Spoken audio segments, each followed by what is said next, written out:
Tonight, a sitting government official arrested as FBI raids expose a deadly cartel network. 4:17 a.m. Minneapolis, Minnesota. The fog hung low over the city that morning, thick enough to taste. The streetlights along Hennepin Avenue cast pale yellow halos that barely cut through the gray. Traffic was non-existent. The bars had closed hours ago. The only movement came from the occasional delivery truck rumbling toward the warehouse district, and from the black tactical vehicles that were already in position. FBI agents in full tactical gear crouched behind concrete barriers near a converted warehouse on the north side of the river. DEA officers held the perimeter around a massage parlor in Uptown that had been flagged as a front for drug distribution. ICE teams staged near a residential complex in Brooklyn Park where intelligence suggested a human trafficking transit point was operating under the cover of a cleaning service company. SWAT teams from 3 counties had been mobilized. Black Hawk helicopters circled at high altitude, their rotors a distant whisper against the fog. At 40:32 a.m., the order came through encrypted radio channels: execute. The first breach happened at the warehouse. A flashbang shattered a window on the second floor. 3 seconds later, agents in black body armor poured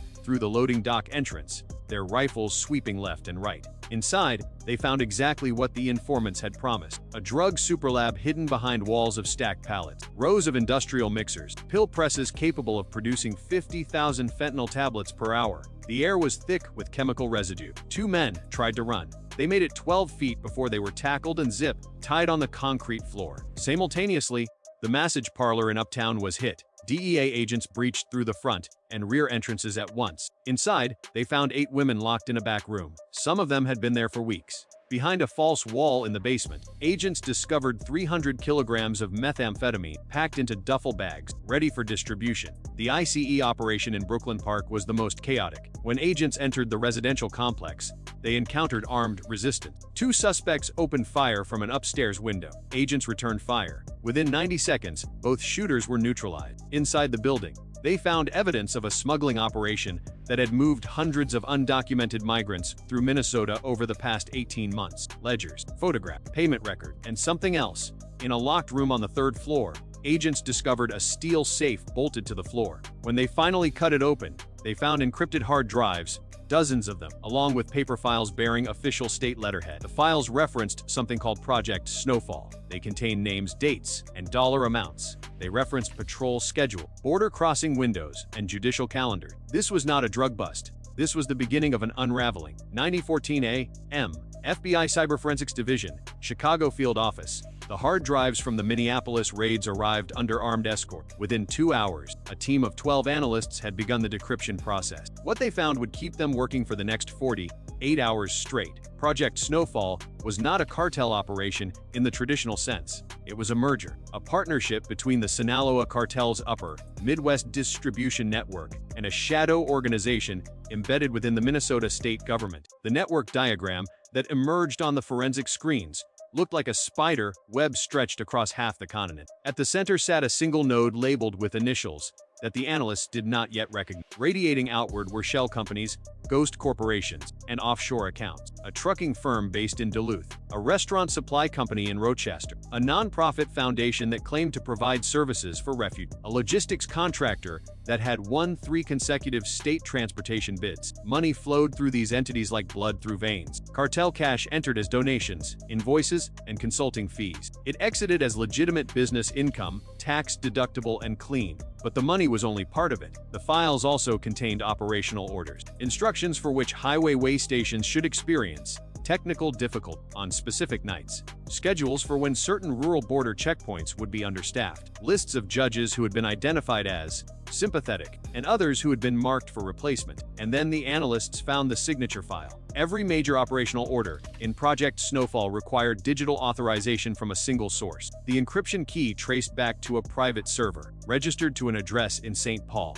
an address that belonged to the private residence of Lieutenant Governor Marcus Edding. The room went silent. Marcus Edding, a man who had built his political career on promises of border security and public safety, a man who had appeared at press conferences denouncing cartel violence, a man who had personally attended the memorial service for Renee and Alex Pretti, shaking hands with grieving family members and promising justice. The same man whose digital fingerprint authorized the movement of enough fentanyl to kill every resident of Minneapolis twice over. over. This was not corruption. This was command-level collusion. A sitting lieutenant governor had transformed the state into a secure operating hub for one of the deadliest drug organizations on the planet, and the operation was still running. The next phase began 36 hours later. 50 Odriota M. Federal Coordination Center, Minneapolis. The command center occupied the top floor of a federal building that most residents had never noticed. Inside, a wall of screens displayed a digital map of Minnesota and the surrounding states.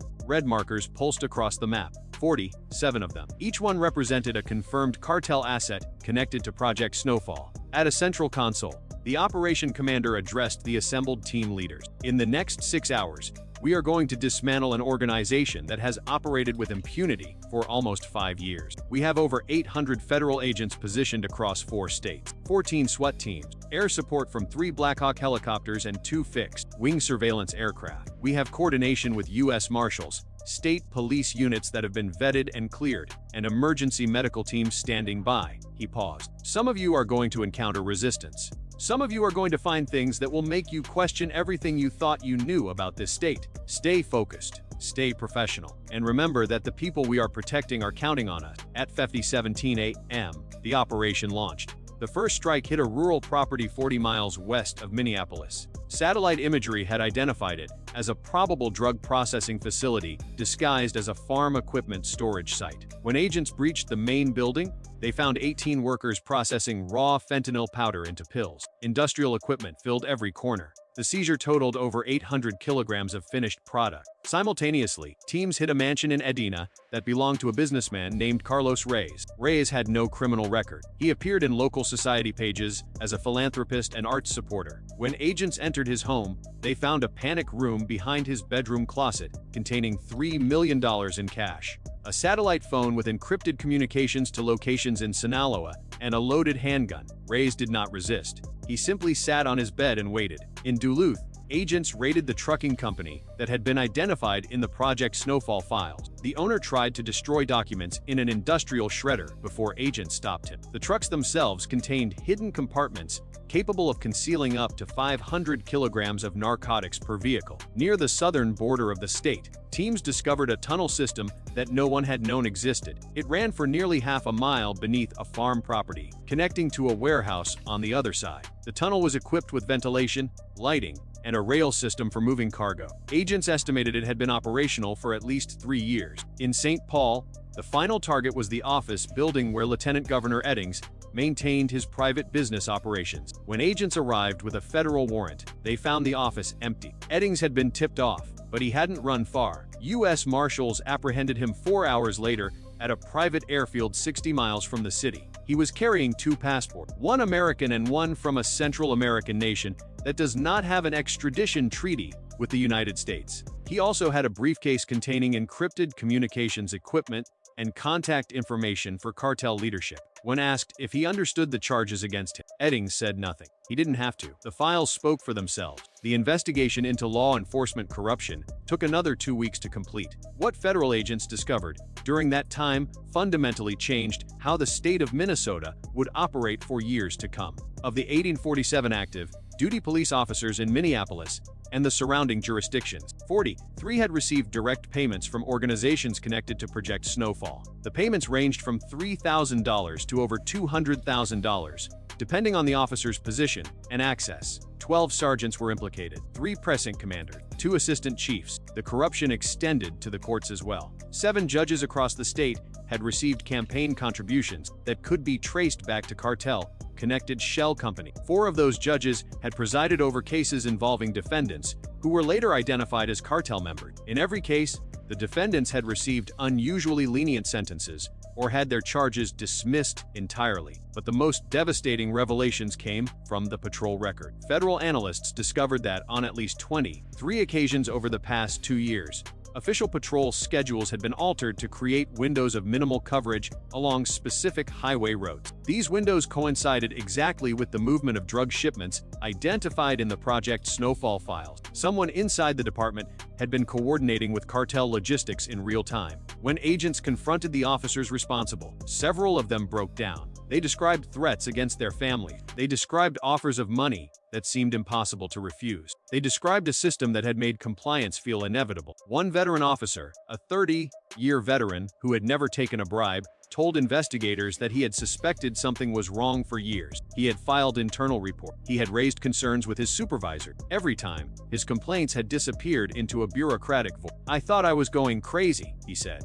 "I thought maybe I was seeing patterns that weren't there. Now I know the patterns were real. I just couldn't see how high they went." The arrests of corrupt officers continued for weeks. Each one sent ripples through the community. Trust in local law enforcement, already fragile, collapsed entirely in some neighborhoods. Community leaders demanded federal oversight. Protests erupted. And beneath all of it, the investigation continued. Which brings us back to Renee Good and Alex Pretti, the two victims who died in that parking garage 9 days before the federal raids began. Renee Good was a forensic accountant. She had worked for a private firm that specialized in fraud investigation. 18 months before her death, she had been hired by a whistleblower organization to examine the financial records of several Minnesota nonprofits suspected of money laundering. Her investigation led her to the same shell companies that federal agents would later identify as Project Snowfall assets. Alex Pretti was a journalist. He had spent 3 years investigating cartel activity in the upper Midwest. His reporting had been dismissed by mainstream outlets as sensational. He had been unable to find a publisher for his findings. 2 weeks before his death, he met Renee Good through a mutual contact. She shared her findings with him. He began preparing a story that would have exposed the connection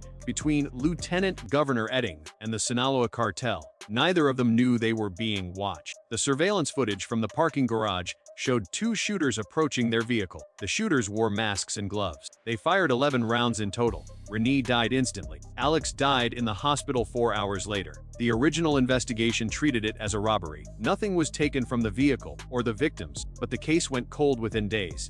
Federal investigators now believe the shooting was an assassination ordered by Project Snowfall leadership to prevent exposure. Communications recovered from seized devices reference the accountant problem and the journalist situation in terms that leave little room for alternative interpretation. Marcus Eddings has denied any involvement in the murders. His attorneys have called the federal charges a politically motivated witch hunt. But the evidence tells a different story, and the families of Renee Good and Alex Pretti are finally beginning to understand why their loved ones died. The full scope of Project Snowfall extended far beyond Minnesota. Federal mapping of the network revealed connections to distribution hubs in Wisconsin, Iowa, North Dakota, and South Dakota. The trucking contractors identified in the investigation had delivery routes that stretched to Illinois, Missouri, and Nebraska. Financial transfers connected to the operation touched banks in Mexico, Panama, the Cayman Islands, and Switzerland. At its peak, investigators estimate the network was capable of moving over 2 tons of narcotics per week across the upper Midwest without triggering significant law enforcement attention. The logistics were sophisticated. Shipping manifests were altered. Way stations experienced equipment failures at precisely the right moments. Local police officers looked the other way, and the human cost was staggering. In the past 3 years, fentanyl overdose deaths in Minnesota increased by 340%. Communities that had never experienced significant drug problems found themselves overwhelmed. Emergency rooms filled with overdose victims. Families buried children, siblings, and parents. The fentanyl pills seized in the federal raids, 1 million of them, represented enough lethal doses to kill every resident of Minneapolis several times over, and that was just what they found. The migrant smuggling operation was equally devastating. Hundreds of people had been moved through Minnesota by Project Snowfall connected network. Many of them ended up in exploitative labor situations. Some disappeared entirely. Federal investigators are still working to identify victims and notify family. So what does this mean? It means that power does not always need open violence. Sometimes it only needs silence. Sometimes it only needs ambition. Sometimes it only needs a handshake in a private office and a willingness to look the other way. Marcus Eddings did not build Project Snowfall with guns. He built it with appointments and contracts and favors. He built it by placing the right people in the right position. He built it by making sure that anyone who asked questions found their careers suddenly stalled. And he almost got away with it. If Renee Good had not been meticulous, if Alex Pretti had not been persistent, if a single FBI analyst had not noticed an anomaly in a financial transfer 6 months ago, if any one of 100 small moments had gone differently, Project Snowfall might still be operating today. That is the lesson here. Not that the system worked perfectly. It didn't. 2 innocent people are dead. Thousands of overdose victims never received justice. Communities were poisoned for years while officials smiled and collected their payments. The lesson is that corruption at this level is fragile. It depends on secrecy. It depends on silence. It depends on the assumption that no one will ever look closely enough to see the patterns. When someone does look closely, the whole structure begins to collapse. The federal operation in Minnesota continues. New arrests are announced almost weekly. Civil lawsuits have been filed against the state. Congressional hearings have been scheduled. The governor has promised a complete restructuring of state law enforcement oversight. Marcus Eddings remains in federal custody awaiting trial. If convicted on all charges, he faces multiple life sentences. The Sinaloa cartel's upper Midwest operations have been significantly disrupted, but federal officials warn that other organizations are already moving to fill the vacuum. The demand for drugs has not decreased. The desperation that drives migration has not eased. The conditions that made Project Snowfall possible still exist. This story is not over. It is a chapter in a longer struggle that will continue for years. But for now, at least, the people of Minnesota know the truth. They know that their government was compromised. They know that their law enforcement was infiltrated. They know that 2 people died trying to expose it. And they know that silence is not safety. Silence is how these things grow. If you are still watching, tap like so more people can see this story. If you want this kind of corruption dragged into the light wherever it exists, comment, expose, below. And remember, this story is a fictional dramatization inspired by real issues. The names and specific events are not real, but the patterns are, the vulnerabilities are, the dangers are. Stay vigilant, stay informed, and never assume that the people in power have your best interests at heart, because sometimes they don't.